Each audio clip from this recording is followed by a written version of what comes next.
अब हम ऐसा परिपथ तैयार करते हैं एसी में जिसमें कि प्रतिरोध, संधारित्र और प्रेरक कुंडली तीनों एक साथ ही जुड़े हैं श्रेणी क्रम में। जब इन घटकों को श्रेणी क्रम में एक साथ जोड़ा जाएगा तो इस प्रकार के दिखेंगे, जिसमें प्रेरक कुंडली जिसकी प्रेरकत्व L है, एक संधारित्र है जिसकी धारिता C है और एक ओमीय चालक है, प्रतिरोध है जिसका प्रतिरोध R है। इसके सिरों के मध्य प्रत्यावर्ती voltage V = V0 sin omega t लगाई गई है। ये V = V0 sin omega t इस परिपथ में लगाए गए प्रत्यावर्ती वोल्टेज का समीकरण है। अभी जो प्रत्यावर्ती वोल्टेज लगाया गया है तीनों घटकों में इनके अवरोधों के अनुसार बंट जाएगा। यदि प्रतिरोध के सिरों के मध्य विभव अंतर VR है तो इसे हम दर्शाएंगे IR से, समीकरण 2 दे देते हैं। अगर संधारित्र के सिरों के मध्य विभव अंतर VC है तो ये हो जाएगा I × XC, समीकरण 3 से दर्शाते हैं।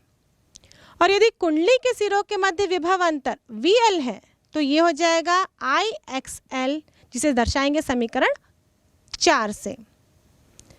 अब इसका परिणामी विभव अंतर निकालने के लिए हम कला आरेख बनाते हैं। यह हम देखें, धारा हमने लिया है I, धारा और VR के बीच में कैसा संबंध होता है? दोनों समान कला में अंतर होते हैं, इसलिए हमने एक के ऊपर एक बना दिया। जो VL होता है वो धारा से π/2 कला अंतर से अग्रगामी है तो ये ऊपर की ओर दर्शाया जाएगा। जो VC है वो धारा से π/2 कला अंतर से पश्चगामी है तो ये 90 डिग्री नीचे बनाया जाएगा। अब इन सब का परिणामी हमको निकालना है तो हम पहले 2 को हल करते हैं, उसका जो आंसर आएगा उसको हम तीसरे वाले के साथ हल करेंगे। तो सबसे इजी है, VL और VC दिख रहे हैं, दोनों एक दूसरे के विपरीत हैं। यदि हम ऐसी कंडीशन मान लेते हैं कि VL का मान VC से अधिक हो तो इनका जो परिणामी होगा वो ऊपर की ओर होगा, जिसको हम इस तीर से दर्शा रहे हैं। ये होगा VL - VC। अब इस VL - VC को इस VR के साथ सॉल्व करना, इसका परिणामी निकालना है। तो हम एक चतुर्भुज बनाते हैं यहाँ पर, और इस चतुर्भुज का जो विकर्ण होगा वो परिणामी वोल्टता को दर्शाएगा। तो ये है V, जो कि ये परिणामी वोल्टता।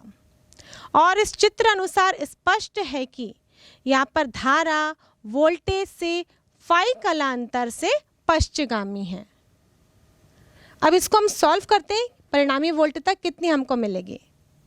तो इस चित्र अनुसार विकर्ण का वर्ग बराबर लंब का वर्ग प्लस आधार का वर्ग होता है।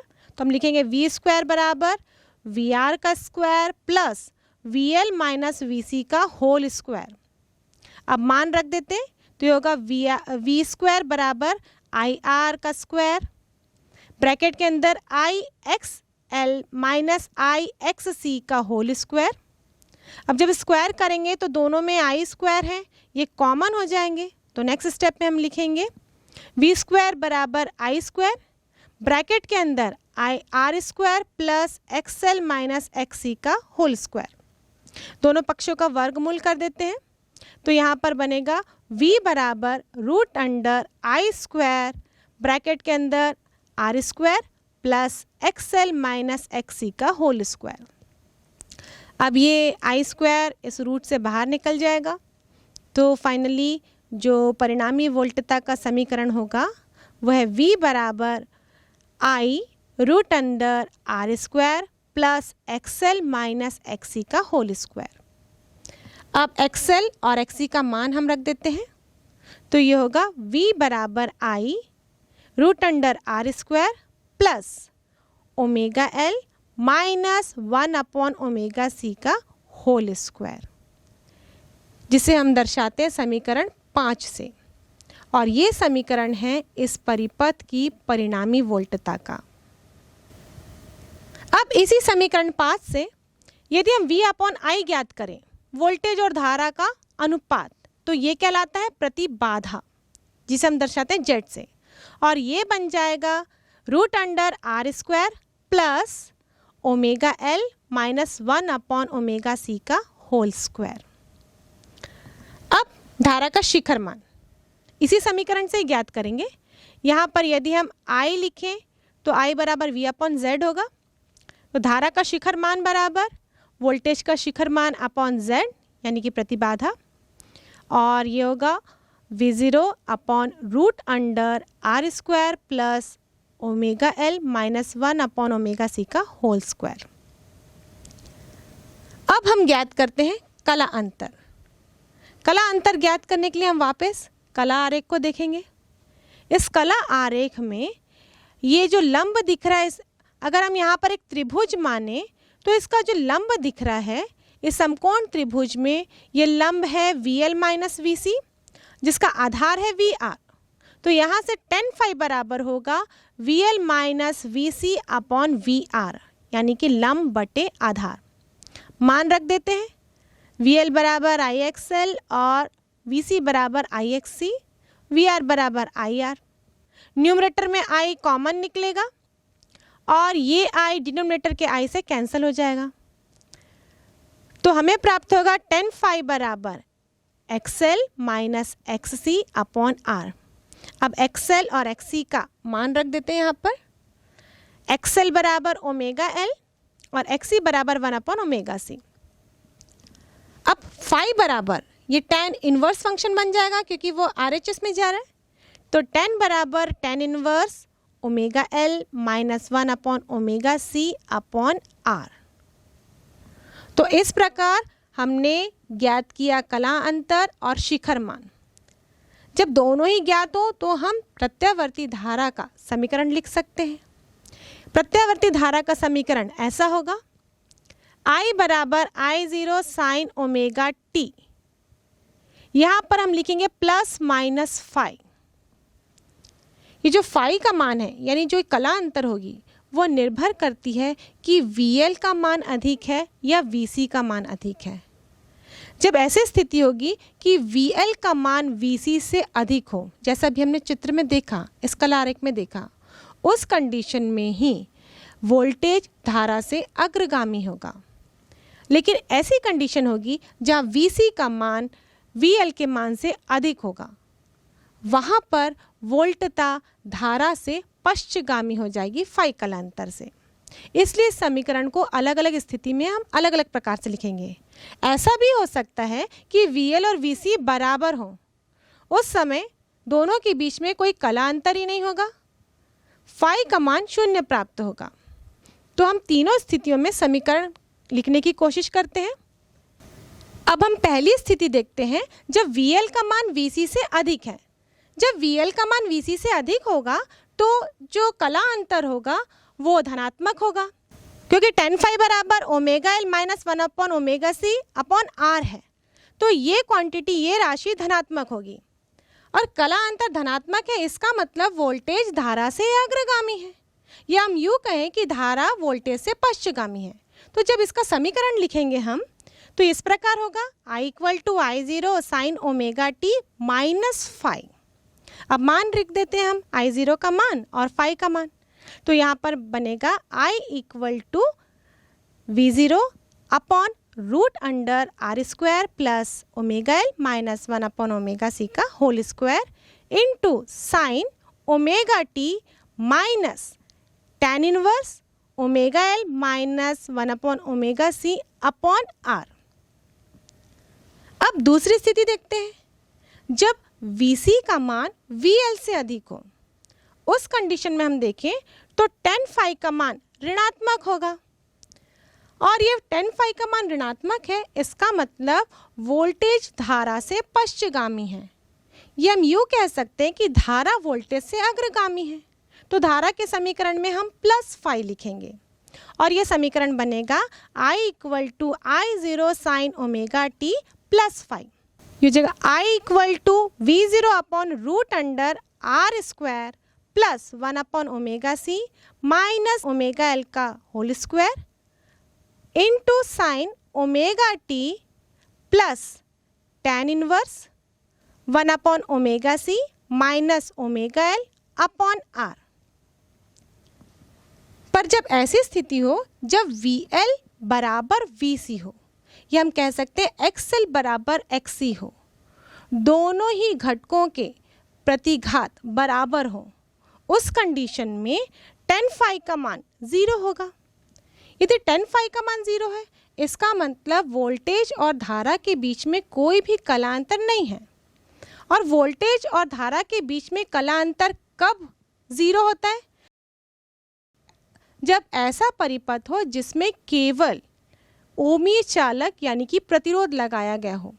मतलब इस LCR परिपथ में तीनों घटकों के होने के बावजूद भी ये ऐसा व्यवहार करेगा कि जैसे इसमें केवल ओमीय चालक या प्रतिरोध लगाया गया है, बाकी दो घटकों का कोई महत्व यहाँ पर नहीं होगा। और इस कंडीशन में हम देखें तो tan phi बराबर तो 0 है, पर जो प्रतिबाधा यानी कि Z होगी वो होगी √R² plus 1/ωc minus ωL का स्क्वायर। तो यहाँ पर ये दोनों बराबर होने के कारण हम लिखेंगे Z बराबर √R² और Z बराबर R। मतलब इस परिपथ की प्रतिबाधा प्रतिरोध के बराबर हो जाएगी। यहाँ पर धारा का समीकरण होगा I = I0 sin ωt, क्योंकि यहाँ पे कोई कलांतर नहीं होगा इसलिए हम यहाँ पर केवल ωt लिखेंगे। और यहाँ पे जो धारा का शिखर मान होगा वो होगा V0/R। तो यहाँ पर फाइनली जो धारा का समीकरण होगा वो होगा I बराबर V0/R sin ωt। और इस स्थिति में ωL बराबर 1/ωc होने के कारण इस परिपथ की अनुनादी आवृत्ति न्यू बराबर 1/2π √LC होती है। और इस कंडीशन में हम कहें तो प्रतिबाधा प्रतिरोध के बराबर होती है और धारा का मान अधिकतम होता है। अब हम इस परिपथ में शक्ति गुणांक ज्ञात करेंगे। शक्ति गुणांक यानी कि cos phi। फिर हम इस कला आरेख को देखें तो इस कला आरेख में आधार बटे कर्ण ये होगा cos phi। आधार है यहाँ पर VR और कर्ण है इसका V, तो cos phi बराबर होगा VR/V। तो cos phi का मान मिलेगा R/Z। अब यहाँ से हम इस परिपथ में औसत शक्ति ज्ञात करें तो होगा P एवरेज बराबर VRMS × IRMS cos phi। cos phi का मान रखेंगे R/Z और V के स्थान पे लिखेंगे IRMS × प्रतिबाधा यानी कि Z। यहाँ से Z और Z कैंसिल हो जाएंगे तो समीकरण मिलता है IRMS का स्क्वायर × R। अब इस सूत्र को हम शिखर मान के रूप में कन्वर्ट करेंगे धारा के, तो हम यहाँ लिखेंगे I0/√2 का स्क्वायर × R। ये √2 का स्क्वायर करेंगे तो 2 आ जाएगा। फाइनली P एवरेज बराबर मिलेगा I0 का स्क्वायर × R/2। तो ये बिल्कुल वैसा ही समीकरण है जैसा कि एक AC परिपथ में केवल ओमीय प्रतिरोध यानी कि चालक लगाने पर प्राप्त होता है। इस परिपथ का फेजर आरेख देखें। पहली स्थिति में जब VL का मान VC से अधिक हो तो यहाँ पर सबसे पहले हमने बनाया V परिणामी विभव जो कि कितने कोण पे है ωt, और जो I है वो इस विभव अंतर से phi कलांतर से पश्चगामी होगी, इसलिए I को हमने phi कलांतर से नीचे बनाया। जो प्रतिरोध के सिरों के मध्य वोल्टता VR होती है वो I के साथ समान कला में होगी, तो इसको हम समान कला में बनाएंगे। जो प्रेरक कुंडली के सिरों के मध्य वोल्टता होगी वो 90 कला अंतर से I से आगे होगी, इसलिए इसको हमने ऊपर बनाया। और जो संधारित्र के सिरों के मध्य वोल्टता होगी वो धारा से π/2 कला अंतर से पश्चगामी होगी, इसलिए इसको हम नीचे की ओर बनाएंगे। लेकिन इसकी विपरीत स्थिति जब VC का मान VL से अधिक हो तो ये फेजर आरेख कैसे बनेगा। यहाँ पर हम V बनाएंगे, वो कितने कोण पे है ωt, और इस कंडीशन में धारा अग्रगामी हो जाती है phi कलांतर से, तो धारा को हम इससे phi कलांतर से अग्रगामी बनाएंगे। अब यहाँ पर जो प्रतिरोध के सिरों के मध्य विभव अंतर VR है वो धारा के साथ समान कला में है, इसलिए सेम लाइन पे बनाया। VL धारा से 90 कला अंतर से अग्रगामी है, इसलिए हमने इसको 90 आगे कर दिया। और जो VC है वो धारा से 90 कला अंतर से पश्चिमगामी है, इसलिए इसको हमने पीछे बना दिया। तो इस प्रकार ये दोनों आरेख हैं, दोनों अलग अलग स्थिति में। इस प्रकार LCR परिपथ में अनुनादीय स्थिति की बहुत सारी विशेषताएं हैं।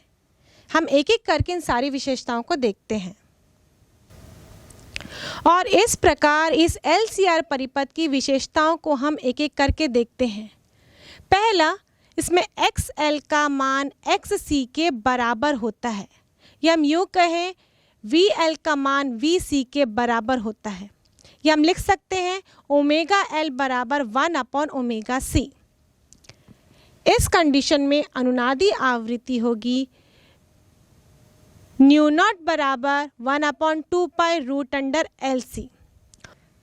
और यदि हम इस सूत्र से देखें तो अनुनादी आवृत्ति में केवल L और C ही प्रयुक्त हुए हैं, इसमें R नहीं है। इसका मतलब अनुनादी आवृत्ति में ओमीय प्रतिरोध का कोई भी प्रभाव नहीं पड़ता। और इसमें हम देखें तो प्रतिबाधा न्यूनतम होती है और ये प्रतिरोध के बराबर होती है, यानी कि Z बराबर R होता है। इस कंडीशन में धारा का मान अधिकतम होता है और जो आरोपित वोल्टता है वो धारा के साथ समान कला में होते हैं, इसीलिए यहाँ पर शक्ति गुणांक का मान 1 होता है। आरोपित वोल्टता या परिणामी वोल्टता वो ओमीय प्रतिरोध के सिरों के बीच लगाई गई वोल्टता के बराबर होती है, तभी तो हम देखते हैं V बराबर होता है VR। इसमें प्रेरक कुंडली के सिरों के मध्य लगाई गई वोल्टता और संधारित्र के सिरों के मध्य वोल्टता दोनों ही बराबर होते हैं, पर दोनों विपरीत दिशा में होते हैं, या हम कह सकते हैं कि दोनों 180 के कला अंतर में होते हैं। तो इस प्रकार LCR परिपथ में अनुनाद की स्थिति में हम देखें तो जो अनुनादी आवृत्ति है वो प्रतिरोध पर निर्भर नहीं करती, और सूत्र अनुसार भी देखें तो वहाँ पर हम लिखते हैं न्यू 0 बराबर 1/2 पाई रूट अंडर LC।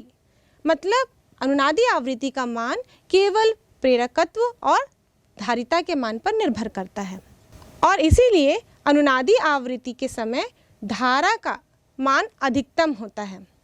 और जब हम आवृत्तियों के लिए धारा के मान को प्लॉट करते हैं अलग अलग प्रतिरोधों के लिए, हम 3 अलग अलग प्रकार के LCR परिपथ लेते हैं जिनमें वही कुंडली और संधारित्र लगा है लेकिन प्रतिरोध का मान अलग अलग है। तो ये ग्राफ कुछ इस प्रकार नज़र आता है। हमने X अक्ष में बनाई है आवृत्ति और Y अक्ष में बनाए हैं धारा। अब इस ग्राफ से बिल्कुल स्पष्ट है, यह ग्राफ 3 अलग अलग प्रतिरोधों के लिए है। यहाँ पर जो R1 प्रतिरोध है उसका मान अधिक है और R3 प्रतिरोध का मान सबसे कम है। तो ग्राफ से हमको क्या नज़र आ रहा है? जिस परिपथ में प्रतिरोध का मान सबसे अधिक है उसमें आवृत्ति और धारा के बीच में जो संबंध दर्शाया गया वो एक फ्लैट वाले कर्व से दर्शाया गया है।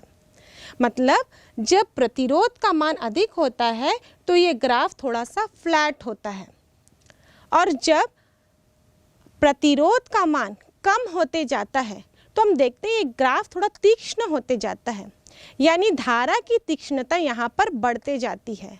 अगर प्रतिरोध का मान और कम हो जाए, जैसे हम R3 में देख रहे हैं, तो यहाँ पर धारा की तीक्ष्णता और बढ़ जाती है। यदि प्रतिरोध 0 हो तो इस प्रकार हम देखेंगे ये ग्राफ बहुत ज़्यादा ही तीक्ष्ण हो जाएगा, जिसको हम इस ग्राफ में प्लॉट भी नहीं कर पा रहे हैं। तो प्रतिरोध के मान पर धारा की तीक्ष्णता निर्भर करती है, लेकिन यहाँ पर देखें तो सभी धारा का शिखर मान तीनों ही स्थिति में, चाहे R1 के लिए लें, चाहे R2 के लिए लें, चाहे R3 के लिए लें, और इस अनुनादी आवृत्ति के दोनों ओर यदि हम देखें तो धारा का मान बड़ी तेजी से गिर रहा है, धारा के मान में बड़ी तेजी से पतन हो रहा है। और इस अनुनादी आवृत्ति के दोनों ओर, चाहे हम लेफ्ट साइड लें चाहे राइट साइड लें, मतलब यदि आवृत्ति कम भी हो रही है और आवृत्ति अधिक भी हो रही है, तो इस कम होती हुई आवृत्ति में भी हमको एक बिंदु ऐसा मिलेगा जहाँ पर धारा का मान उसके शिखर मान के 1/√2 गुना होगा। वैसे ही यदि अनुनादी आवृत्ति से ज़्यादा आवृत्ति में हम देखें, मतलब उस तरफ देखें इस ग्राफ में, तो एक ऐसा बिंदु होगा जहाँ पर धारा का मान उसके शिखर मान के 1/√2 गुना होगा। इन दोनों आवृत्तियों को हम ν1 और ν2 से दर्शाए हैं। एक्चुअली ये ν1 और ν2 का जो डिफरेंस है, इसे ही हम कहते हैं बैंड चौड़ाई। इस बैंड चौड़ाई का भी बहुत अधिक महत्व है, इसको हम आगे सर्किट में देखेंगे। इस ν1 और ν2 को हम कहते हैं हाफ पावर फ्रीक्वेंसी, यानी कि अर्ध शक्ति आवृत्ति। और इस बैंड चौड़ाई के आधार पर अनुनाद की तीक्ष्णता डिसाइड की जाती है।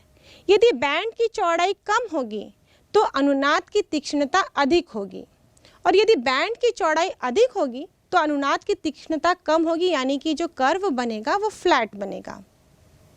अब इसी के आधार पर हम एक और फैक्टर, एक और गुणांक को निर्धारित करते हैं, और वो होता है क्यू फैक्टर, जिसे हम कहते हैं गुणता कारक। एक्चुअली ये गुणता कारक अनुनादी आवृत्ति और बैंड चौड़ाई का अनुपात होता है।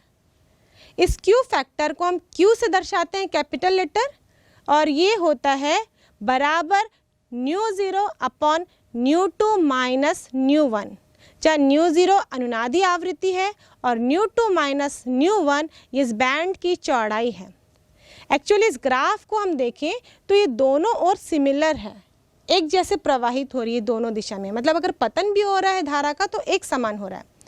तो यदि अनुनादी आवृत्ति से हम ν1 को देखें, ये परिवर्तन अगर डेल्टा न्यू है तो उतना ही परिवर्तन अनुनादी आवृत्ति से ν2 का भी होगा। बस ये है कि एक इस दिशा में हो रहा है तो एक उस दिशा में हो रहा है, मतलब दोनों ही दिशा में समान है। तो अगर बैंड चौड़ाई हम देखें, यहाँ भी डेल्टा न्यू परिवर्तन है और यहाँ भी डेल्टा न्यू परिवर्तन है, तो कुल मिलाकर बैंड चौड़ाई को हम लिखते हैं 2 डेल्टा न्यू से, क्योंकि यहाँ परिवर्तन दोनों तरफ समान हो रहे हैं। अब हम क्यू फैक्टर के सूत्र को देखें तो बैंड चौड़ाई यदि कम होगी उस कंडीशन में क्यू फैक्टर अधिक होगा, और क्यू फैक्टर अधिक होगा तो अनुनादी आवृत्ति अधिक होगी। तो किसी भी परिपथ की गुणता को देखना है तो हम उसमें क्यू फैक्टर ढूंढते हैं। अगर किसी परिपथ का क्यू फैक्टर अधिक है, मतलब उसकी अनुनादी आवृत्ति अधिक है, तो वो परिपथ बहुत ही सुरक्षित होगा, मतलब वहाँ से सिग्नल को चोरी नहीं किया जा सकता। अधिक आवृत्ति वाले जो परिपथ होते हैं, जो सिग्नल होते हैं, वो दूसरे परिपथ के द्वारा कैच नहीं किए जा सकते। अगर बैंड चौड़ाई अधिक होगी तो क्यू फैक्टर का मान कम होगा। क्यू फैक्टर का मान कम होगा तो अनुनाद की आवृत्ति भी कम होगी, और अनुनाद की आवृत्ति कम होगी तो ऐसे परिपथ से प्रवाहित होने वाले सिग्नल या प्रसारित होने वाले सिग्नल आसानी से चोरी हो जाते हैं। अब ये चोरी कैसे होता है? हम जानते हैं कि किसी भी निकाय को यदि ऊर्जा दी जाए तो उसके दोलन करने की एक निश्चित आवृत्ति होती है। उस निश्चित आवृत्ति को हम उस निकाय की स्वाभाविक आवृत्ति बोलते हैं, उसकी नेचुरल फ्रीक्वेंसी। वो उसी फ्रीक्वेंसी से दोलन करेगा जब भी वो दोलन करने में सक्षम होगा। जब उस निकाय को उसकी स्वाभाविक आवृत्ति के बराबर ही किसी ऊर्जा स्रोत से ऊर्जा दे दी जाती है, उस कंडीशन में वो निकाय बहुत ज़्यादा आयाम से दोलन करने लगता है, क्योंकि उसकी नेचुरल आवृत्ति इस ऊर्जा स्रोत की आवृत्ति से मैच कर जाती है, जिसके कारण उसका दोलन का आयाम बहुत अधिक बढ़ जाता है। तो अनुनादी परिपथ में भी ऐसा ही होता है।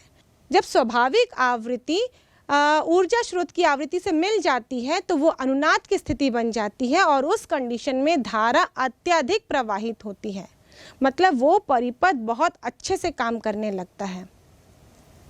और इसीलिए अनुनाद की स्थिति में LCR परिपथ के कई उपयोग हैं।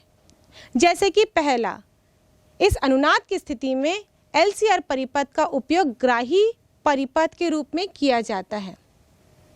ग्राही परिपथ मतलब ये एक ऐसा परिपथ होता है जो सिग्नल को कैच करने का काम करता है। यदि एक ऐसी ऊर्जा स्रोत है जिसमें कई प्रकार की फ्रीक्वेंसियां शामिल हैं, या फिर हम बोल सकते हैं हम ऐसा सिग्नल दे रहे हैं, ऐसा सिग्नल प्रसारित कर रहे हैं जिसमें कई फ्रीक्वेंसी है, लेकिन इस परिपथ की एक आवृत्ति होगी, एक स्वाभाविक आवृत्ति होगी, और ये स्वाभाविक आवृत्ति जब उस स्रोत द्वारा दी गई आवृत्ति से मिलेगी तो वही सिग्नल इस परिपथ में प्रवाहित होगा या फिर उसको ही कैच करेगा, क्योंकि उसी समय इस परिपथ में अधिकतम धारा बहेगी। तो उसमें बहुत सारी फ्रीक्वेंसियों में केवल ये एक ही फ्रीक्वेंसी को कैच करेगा, ये प्रवाहित करेगा, या फिर हम कह सकते हैं उसको ग्रहण करेगा। इसलिए अनुनाद की स्थिति में LCR परिपथ का उपयोग ग्राही परिपथ के रूप में किया जाता है। और इसका उपयोग एक्चुअली ट्यूनिंग के लिए किया जाता है। जैसे रेडियो और टीवी में हम ट्यूनिंग करते हैं। आपने रेडियो सेट देखा होगा जिसमें एक घुंडी होती है जिसको हम लोग गोल गोल घुमाते हैं। जब उसको गोल गोल घुमाते हैं हम तो अलग अलग फ्रीक्वेंसी में अलग अलग स्टेशन काम करते हैं। रेडियो तो अभी आप लोग बहुत कम ही उपयोग करते हैं, लेकिन टीवी में आपने ज़रूर देखा होगा कि जब आपका टीवी आपके घर में कोई एंटीना इंस्टॉल किया जाता है, चाहे वो टाटा स्काई हो, चाहे वो डिश टीवी हो, चाहे एयरटेल का हो, जब पहली बार आपके घर में वो सर्विसमैन आता है, एंटीना लगाने के बाद पहले आपके टीवी में सारे चैनल को ट्यूनिंग करता है। सारे चैनल की ट्यूनिंग करने का मतलब होता है इस टीवी में अलग अलग LCR परिपथ लगे हुए होते हैं। अब स्टेशन से, रेडियो स्टेशन से विभिन्न प्रकार के चैनल प्रसारित हो रहे हैं, लेकिन आप देखे होंगे कि एक नंबर पर एक ही चैनल आता है। मान लीजिए आपके टीवी में 130 में सोनी चैनल आता है, तो हमेशा 130 में सोनी चैनल ही आएगा। 117 में स्टार प्लस आता है तो स्टार प्लस ही आएगा। वो ऐसा इसलिए होता है क्योंकि जो 117 नंबर का LCR परिपथ है वो एक पर्टिकुलर फ्रीक्वेंसी को कैच करने के लिए ट्यून है। ट्रांसमिटिंग चैनल से, ट्रांसमिटिंग एंटीना से तो बहुत सारी फ्रीक्वेंसियां ट्रांसमिट की जा रही हैं, लेकिन 117 नंबर का जो LCR परिपथ है उसने स्टार प्लस की फ्रीक्वेंसी को अपने में कैच कर लिया है। इसलिए वो 117 नंबर का LCR परिपथ टोन हो गया है, ट्यून्ड हो गया है केवल स्टार प्लस के लिए। तो इस LCR परिपथ का उपयोग किया जाता है ट्यूनिंग के लिए। वैसे ही हमको किसी सिग्नल को प्रेषित करना है, भेजना है। हम चाहते हैं कि वो सिग्नल उसी को मिले जिसको हम भेजना चाह रहे हैं, कोई दूसरा उस सिग्नल को चोरी ना करे। तो उस सिग्नल की जितनी फ्रीक्वेंसी है उतनी ही आवृत्ति का LCR परिपथ हम रिसीविंग एंटीना के रूप में रखेंगे, तो वो इस ट्रांसमिटिंग सिग्नल को कैच करेगा और आसानी से उसको पा सकता है। लेकिन सेम टाइम में यदि कोई दुश्मन का जासूस है और वो आपके सिग्नल को कैच करना चाहता है तो वो सेम उसी फ्रीक्वेंसी का LCR परिपथ लगा लेगा और वो आपके सिग्नल को आसानी से कैच कर सकता है। इसलिए तो आपने देखा होगा जो वायरलेस फ्रीक्वेंसी होती है, जो हम लोग वॉकी टॉकी में बात करते हैं, तो वॉकी टॉकी हमारे लिए सेफ़ नहीं होता। वो कम डिस्टेंस में बात करने के लिए ठीक रहता है और उसमें हम लोग ज़्यादा इंपॉर्टेंट इन्फॉर्मेशन नहीं देते हैं, और देते भी हैं तो वो कोड वर्ड में दिया जाता है, क्योंकि उस वॉकी टॉकी में जो फ्रीक्वेंसी सप्लाई की जाती है उसकी बैंड चौड़ाई बहुत अधिक होती है। अगर बैंड चौड़ाई अधिक होगी तो वहाँ पर कर्व की तीक्ष्णता नहीं होगी, वो कर्व फ्लैट होगा। मतलब वहाँ पर बहुत सारे धारा के मान के लिए LCR परिपथ बनाया जा सकता है। तो जिस फ्रीक्वेंसी में आपका व्यक्ति सिग्नल को रिसीव करने वाला है उससे थोड़ी आगे पीछे फ्रीक्वेंसी का भी LCR परिपथ बनाकर उस फ्रीक्वेंसी को सुना जा सकता है, ये कैच किया जा सकता है। तो जो बहुत ही सेंसिटिव या फिर बहुत ही कॉन्फिडेंशियल सिग्नल्स होते हैं उनका Q फैक्टर बहुत अधिक होता है, जिसके कारण उसकी तीक्ष्णता अधिक होती है, उसकी आवृत्ति बहुत ही परफेक्ट यानी कि शार्प होती है, तो वो उसी आवृत्ति में काम करता है। कोई दुश्मन उस आवृत्ति के आसपास वाला परिपथ भी बनाकर उस सिग्नल को कैच नहीं कर सकता जब तक एग्जैक्टली वही फ्रीक्वेंसी उस परिपथ की ना हो। तो इस प्रकार इस क्यू फैक्टर का बहुत अधिक महत्व होता है। इस क्यू फैक्टर का एक और फॉर्मूला होता है, जब हम लिखते हैं Q बराबर 1/r root under L upon C। यदि Q फैक्टर का मान अधिक होना है तो R का मान कम होना चाहिए, C का मान कम होना चाहिए और L का मान अधिक होना चाहिए। ये जो Q फैक्टर है वो अनुपात होता है प्रेरक या संधारित्र के सिरों पर लगाए गए वोल्टता अपॉन आरोपित वोल्टता। यहाँ पर आरोपित वोल्टता हम प्रतिरोध के सिरों में लगाई गई वोल्टता को भी ले सकते हैं। इस प्रकार हम Q बराबर लिखें तो ये VL अपॉन V भी हो सकता है या फिर VC अपॉन V भी हो सकता है। और इसी प्रकार जब हम संधारित्र या फिर प्रेरक कुंडली के सिरों के मध्य वोल्टता देखें तो वो प्रतिरोध के सिरों के बीच उपस्थित वोल्टता के मान से कई अधिक होती है। फॉर एग्जाम्पल, यदि किसी सर्किट का शक्ति गुणांक Q है तो उसमें लगे हुए प्रेरक कुंडली के सिरों के मध्य वोल्टता कितनी होगी। यदि ऐसा परिपथ लिया गया है जिसमें 220 वोल्ट आरोपित किया जा रहा है तो उस परिपथ में प्रेरक कुंडली के सिरों के मध्य विभवांतर कितना होगा यदि उसका शक्ति गुणांक 20 हो तो। एक्चुअली शक्ति गुणांक सेम राशि का अनुपात होती है। जैसे हम लिखते हैं अनुनादी फ्रीक्वेंसी अपॉन बैंड चौड़ाई, तो ये दोनों में फ्रीक्वेंसी ही है। वैसे ही अगर VL अपॉन V भी लिखते हैं तो ये सेम राशि का अनुपात होती है, इसलिए इसका कोई भी मात्रक नहीं होता। तो यहाँ पर हमने जो Q फैक्टर लिया है वो 20 लिया है। उस कंडीशन में इंडक्टर के सिरों के मध्य जो वोल्टेज उत्पन्न होगा वो होगा VL बराबर QV। Q 20 है, वोल्टेज 220 है, दोनों को जोड़ेंगे होगा तो 4400 वोल्ट, मतलब 220 वोल्ट आरोपित था, लेकिन इंडक्टर के सिरों के मध्य कितना उत्पन्न हुआ, 4400 वोल्ट उत्पन्न हुआ।